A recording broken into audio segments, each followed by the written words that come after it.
Welcome to Veterans Claims Ambush. This is number 15, 1-5 in the series. This is a college-level course. I do it so you can look at it vertically on your cell phone, and you can enlarge parts as we go. Occasionally you may hear me sniffle today, but that's not from a cold or allergies. My regurgitation thing, hydrochloric acid, stomach acid, is burning up my sinuses for the last couple of days. So if you hear it, forget it. Just pay attention to what we're talking about. I'm going to show you 38 CFR parts. Not the whole thing. The whole thing is gigantic. When you see this, you will understand my point. The law passed by Congress is 38 CFR, but it is called United States Code. 38 United States Code. CFR is binding because the Code of Federal Regulations are published to the world, in this case by the VA, to tell you that this is how the agency, the VA, will operationally use the law and how it will respect the law. The CFR, therefore, takes on the force of law once it is in effect. So if VA wants to publish a new regulation on the CFR, there is a time period. It can change, but there is a time period for public comment. It allows Congress to take a look, etc. And if nobody really objects, seriously, it will become law, basically. It will not be Title 38 of the U.S. Code, but it will have an operational effect of law. So people can say, wait a minute, it's in the CFR, and you're bound by it. So you see, it takes on an operational effect of law. This is part of the box you're in, the ambush you're in. Hearts and flowers, general statements of strategy. This is going to be unbelievable because they're going to be talking ultimately about rating specialists, boards of rating specialists, rating boards. Oh, okay. VBA is not employing medical doctors as rating specialists. They're civil service employees. What do you think their education is in depth, I don't know, biology, chemistry, physics, and mathematical modeling in, for instance, probabilities? In other words, if I said to these guys and gals, ladies, gentlemen, you're now going to take a high school equivalency test in biology. How many would pass? How many would fail? Let's move on to chemistry. How many would pass and fail? Physics, how many would pass and fail? What do you think the answer is? They're not working for IBM or Apple, or they're working for the VA. Now wait till you see what they are able to do. So we have general statements here. You can look this up yourself. 38 CFR Part 4. You can take a look at general policy and rating. It's all fluff. I wanted to show you the further part of the index. We're in 38 CFR Part 4. Look at all this. Now this is nothing compared to what they do later on. Remember, the VA has seen every possible disease or injury that could happen to people in service since before you were born. Records are really good going back, let's say, to 1940, 1940. We could be talking about hearing, right? Chronic fatigue syndrome, bone problems, amputations, foot deformities. This is just for the musculoskeletal system. And then it gets into your ears, immune system problems. Oh, we got some more here. Oh, this goes on. This is by no means all of it. Okay. Now you can blow this up on your phone. I'm going to take a short break. I'm back. The rating schedule is primarily a guide in the evaluation of disability. That's a lie. This thing will be used around you like a straitjacket. It's not just a guide. Later on, you will see the Board of Veterans' Appeals say, in one hand, it is a guide. On the other hand, so what? You're locked into this position. It has the certain rating characteristics, and that's it. Remember, if you get a decision out of the Victor Bravo Alpha, VBA, you can appeal it ultimately to BVA, Bravo Victor Alpha. All right? Thinking that perhaps on appeal you'll do better. Bravo Victor Alpha is bound by the CFR, and they will quote the CFR in almost every opinion.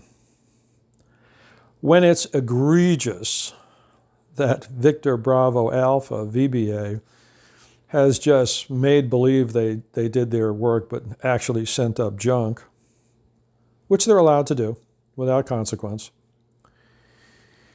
you will see BVA veterans law judges take steps to try and offer some kind of remedy. BVA cannot enforce its own judgments. I think I've told you that. That is utterly remarkable and tasteless, by the way. Because many times they end up sending the stupid work that came up from VBA back to VBA, the same guys that sent it up. The Board of Veterans' Appeals will take out the crayons and tell them how to fix the problem, which means more examinations and more interpretations. But it goes back to the same people who will go back to 38 CFR and try to lock you in again. So understand something. Hearts and Flowers says it's primarily a guide. This is used to shape up the ambush. This is the box you're walking into. Okay? For the application of this schedule, accurate and fully descriptive medical examinations are required, with emphasis upon the limitation of activity imposed by the disabling condition. If you have a C&P exam, the C&P examiner will be sitting there with questions sent by the VBA. And they will answer those questions only. I have had C&P examiners throw back at me materials that I brought to them about x-rays they didn't have, medical records they didn't have, because they could not look at them. I had an examiner. He's sitting there at a desk and he's got his laptop going. It's a cancer as a result of environmental poisoning case. It's me. And I know what these things are. He sits there and he looks at me and he says, "Did they get it all?" He is asking me, did they get it all? He hadn't even read the medical file. Do you understand? Why bother? Why bother? So I'm sitting there, and I've been in litigation, for most of my adult life. I say to him, "Doctor, you know that no doctor will swear they got it all because they can't possibly know. Why are you asking me that?" And he looks at me, and I can read his eyes. He hadn't even read it. Plus which, no doctor could tell you with an assurance we got it all. They can generally say, we went to the margins and beyond, and we think we got it all, but have them write that down on paper and guarantee it, they can't do it. You know that. I know that. So we're going to take a short break. I have to, we're back from my break, and I have to tell you the other one again. I've told this before, but I go into another one, and this is for arthritis and consequent stroke from falling with arthritis. Serious, serious medical stuff. At the Veterans Hospital in Washington, D.C. Great, great hospital. I sit down. And I've been through so many of these, I know what the routine is. Laptop is open on the examiner's desk. Hello, how are you? Okay, here's the first question I have for you. What hospital was I treated in for the stroke? Silence. It's all through the medical records. How many infarcts did I have? It's all through the medical records. MRIs, the pictures. It's all there.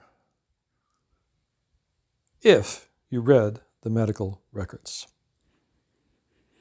I walked into another guy after that. Laptop open. But I know this man because he did one before that I trashed. And so I don't waste any time with this. I just ask him, did they send you the medical records? No. So what's the point? What's the point of these C&P exams? Oh, well, you see the fluff? Short break. Okay, unpack. So we're going to have an interpretation of examination reports. Now, they can send these things out to a medical school. I always challenge them to do it. They just can't seem to do it. Because a medical school would call me up and say, let's talk. And they would actually read the medical records. They would actually read, and they would come back with a complex medical report. Now, I go in there, and it's kind of like you walk into a giant restaurant, and they hand you the menu, and it's got every cuisine in the world that there is.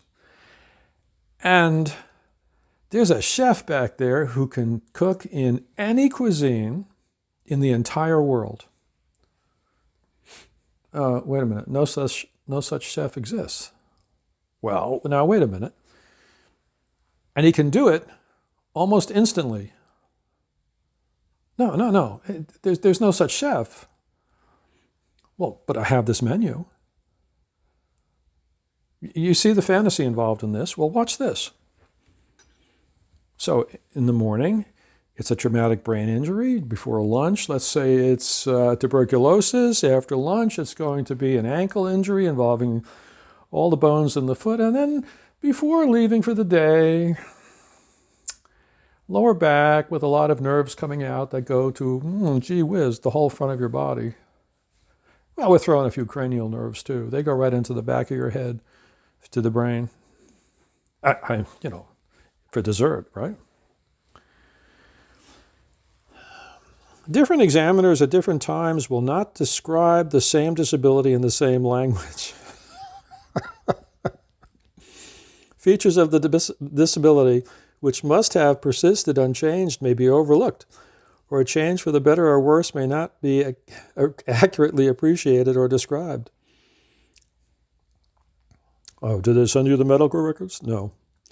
It is the responsibility of the, here we go, rating specialist to interpret reports of examination in the light of the whole recorded history, reconciling the various reports into a consistent picture, so that the current rating may accurately reflect the elements of disability present.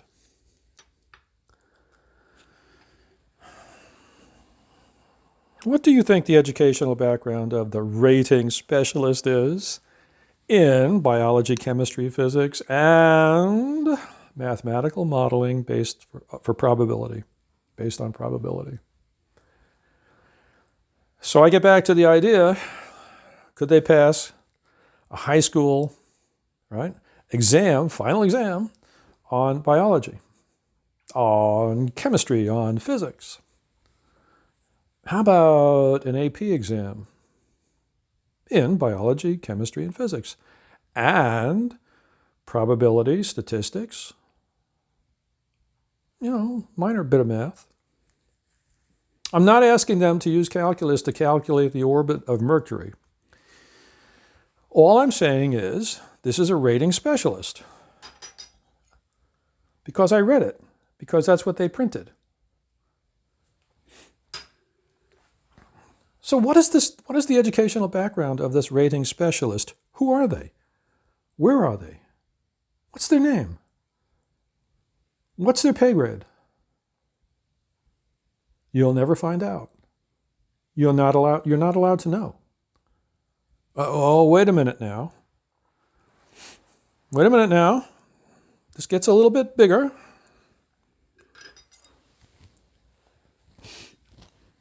Evaluation of evidence. Well, interpretation of examination reports, the Romans at the height of the empire used to take out an animal before making big decisions. And in public, they would kill the animal, gut the animal, pull out the entrails, take out the liver or the heart, and from that, they could determine whether the big decision should be this way or that way.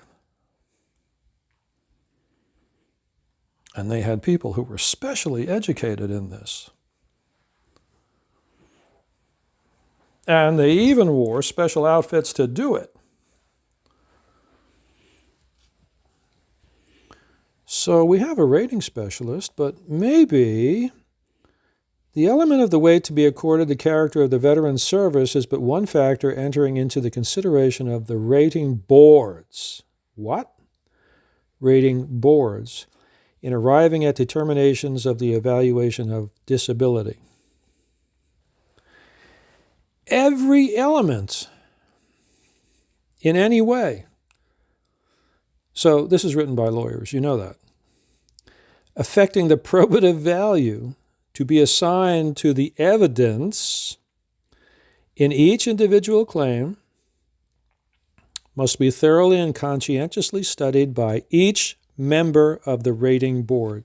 Okay, let's stop. Let's say you incurred a brain injury due to being blown up, mortared, falling down on the ship, blown over on the flight line. I could go on and on. You're driving a tank and boom, it goes over sideways. Each member of this thing called the rating board has to first be competent to understand the evidence. So when you file a claim and you've got a TBI, a traumatic brain injury, and you find 500 articles about it from medical journals, but you refine that to a mere 20, and you've got 150 pages of scientific literature about traumatic brain injuries. What the result predictably is, statistics. What it often is,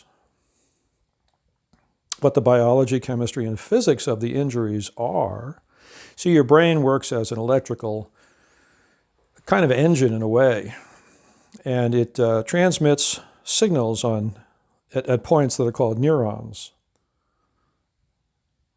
And we are now dealing with physics, electrical charges.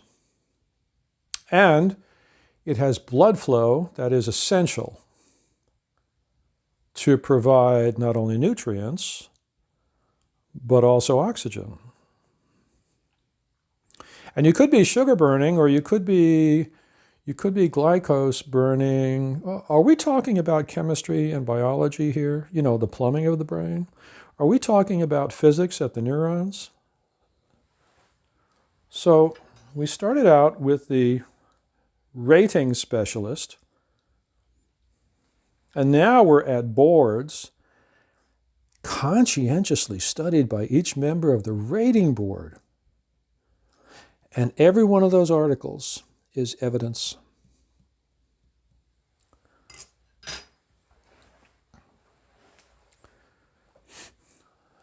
This is like the best science fiction you've ever read.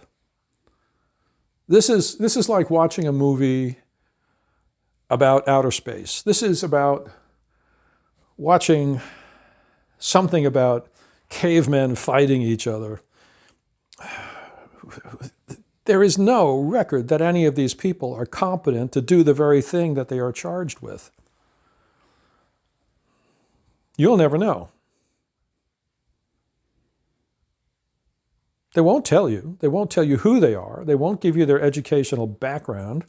And they won't tell you how much time they spent on it. Every individual member of the rating board, see that word conscientiously? How many of these things do you think they pump out? I showed you in IG reports what they do with these things. Move, move, move, move, go, go, go. It's all about quantity. Get these things out. Let the BVA fix it. If it's wrong, the BVA can fix it. Let them do it. I'm back from a short break. My voice is going already. All right, so we are dealing with basically strategic discussion of how this thing is going to work. You can look it up. I think you should read it, but read it the way I showed you. Read it and stop. When you see something, rating specialist, what is that? Look it up. When you hear about a board, the rating board, what is this? Why are they even competent to try to do this? In all of the IG reports I showed you, and they said there would be further training. Did you see anything in there about further education in biology, chemistry, physics, and mathematical modeling?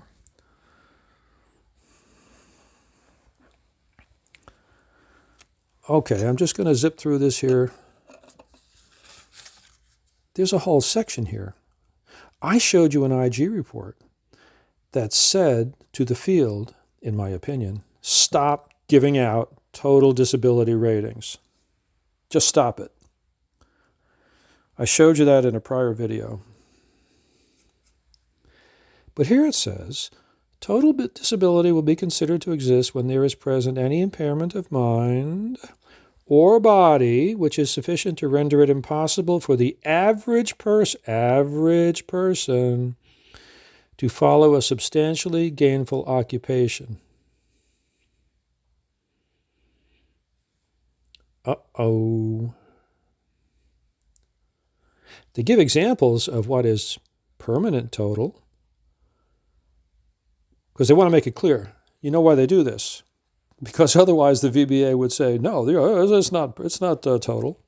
So the following will be considered to be permanent total disability: loss of use of both hands, or of both feet, or of one hand and one foot, or of the sight of both eyes, or becoming permanently helpless, or permanently bedridden.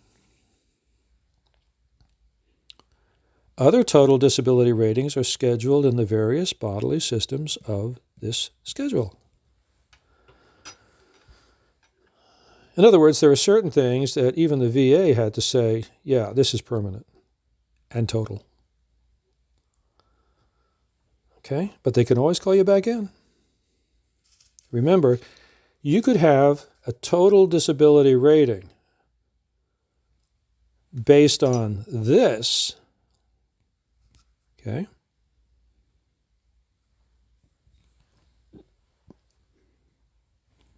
But otherwise, you could still have one. You don't have to have this. This comes out of the law. Congress makes them do things. Congress believes they are competent to take these decisions, or else they wouldn't be employed to take those decisions.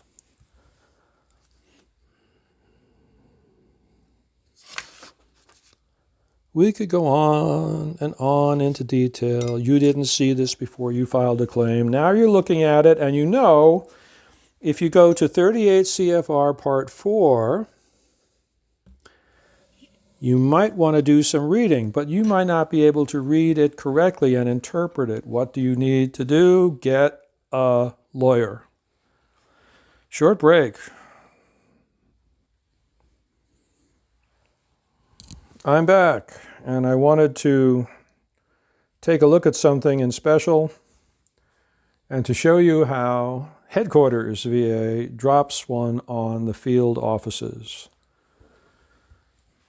Now, the field offices are populated by people who are scientifically incompetent. Incompetent does not mean stupid. Incompetent means they don't have the level of training necessary to take the decisions that are being forced on them by the law and by the CFR.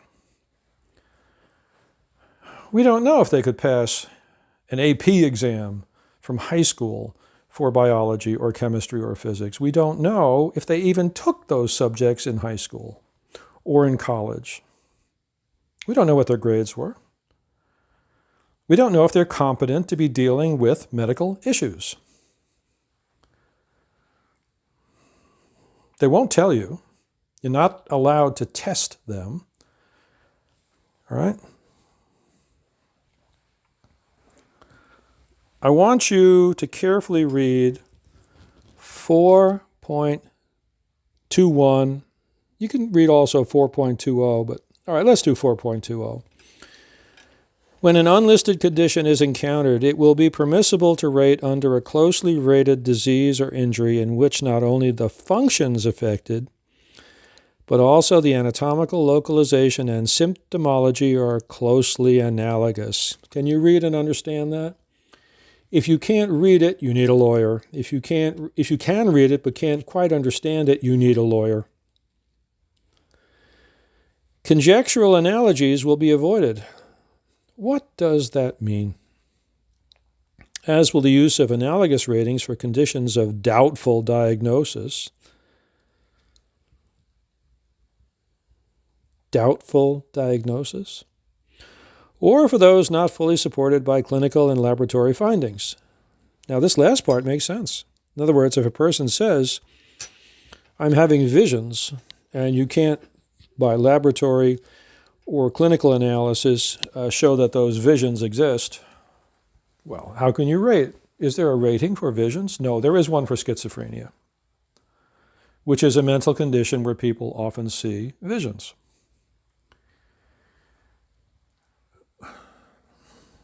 Schizophrenia is the domain of psychiatrists, medical doctors who are psychiatrists.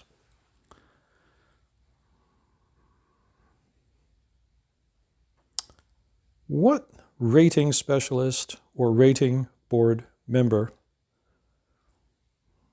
has been trained in psychiatry?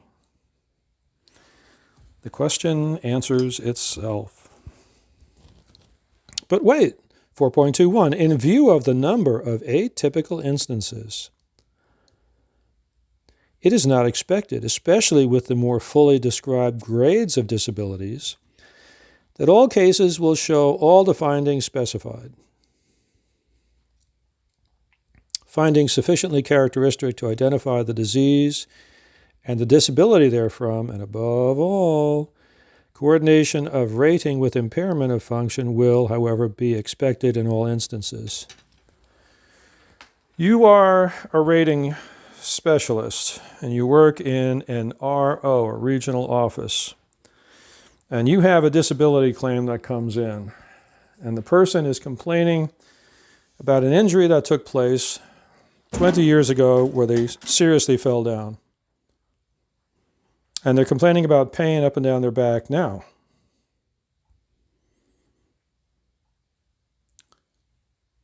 And originating basically from the front of their body, they think, where they fell. But the nerves wrap around and go up the spine.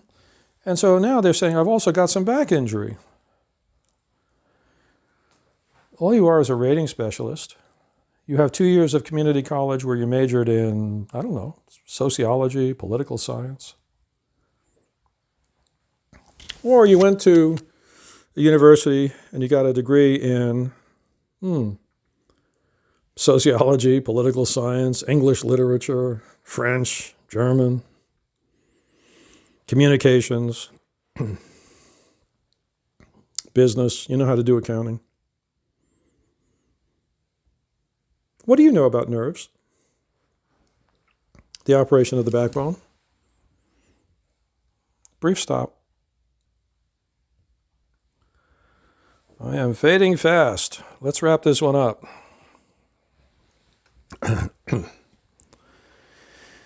Okay, so you're the rating specialist. You're way over your head. You're a member of the rating board. You are equally way over your head. So you send it out to a C&P examination, to an internist who is not either a neurologist or an expert on spinal injuries. I go on and on. And the report comes back and it's the usual fluff. And that's because you didn't bother sending the medical records when you sent out the questionnaire. And the questionnaire you got from a form book, because you don't even know why the questions are there.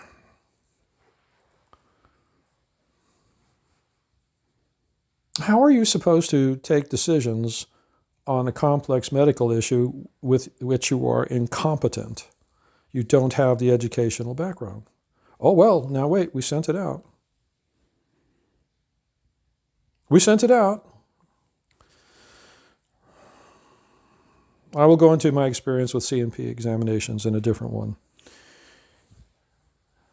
Do you understand? This is fluff. It goes on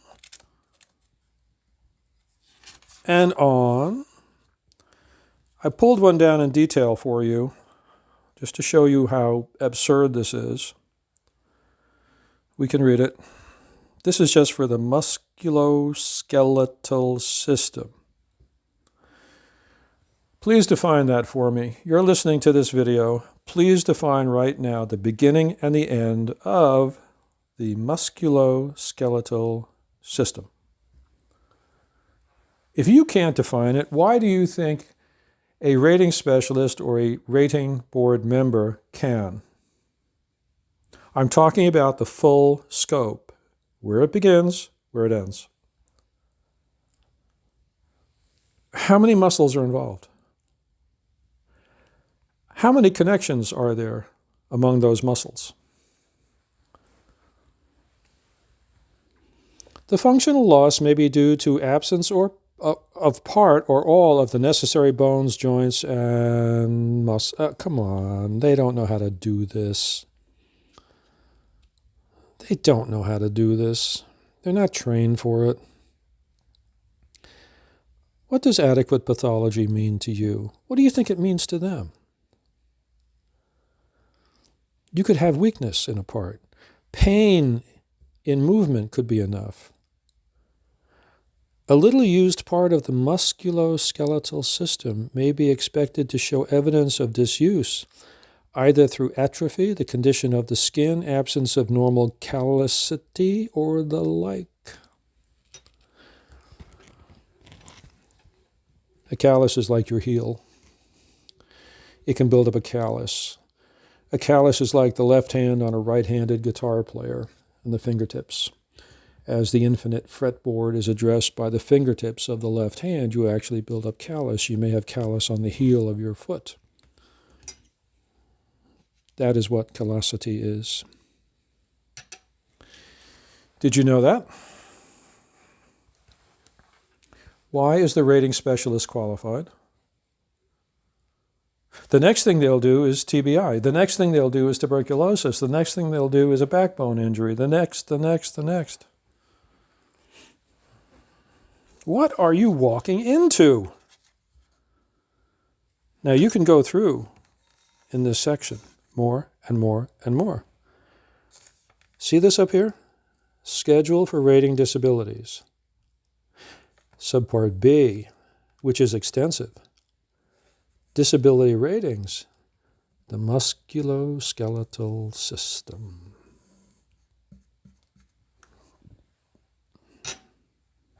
You should be shocked. I'm not your lawyer. I'm not giving you legal advice. This one probably told you you need a lawyer. I'm telling you you need a lawyer. This one, you didn't even know about this stuff. This one, I hope, convinced you you need a lawyer. So that's it for video 15. You'll enjoy this video 16. Coming up.